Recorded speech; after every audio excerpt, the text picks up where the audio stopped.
खुदावंद आपके साथ हो। अदद 7 या नंबर 7, इसका जिक्र जो है वो हमें तकवीन की अक़दस किताब और इसके अलावा हमें बाइबल मुकद्दस की दूसरी अक़दस किताबों में भी मिलता है। हम जानते हैं कि सब्बत के रोज खुदावंद यीशु मसीह ने 7 मोजज़ात किए।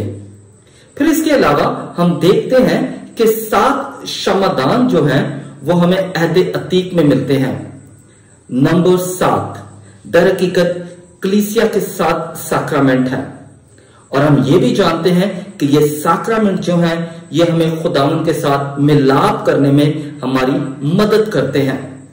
नंबर 7 दर हकीकत अहद का निशान है और जब भी हम कोई साक्रामेंट हासिल करते हैं, मिसाल के तौर पर बपतिस्मा, एतराफ, अक़दस यूकरिस्त या बीमारों की मालिश, तो हम खुदावंद के साथ अहद में दाखिल हो जाते हैं, जिसमें हम ये इकरार करते हैं कि खुदा हमारा खालिक और हम उसकी मखलूक हैं।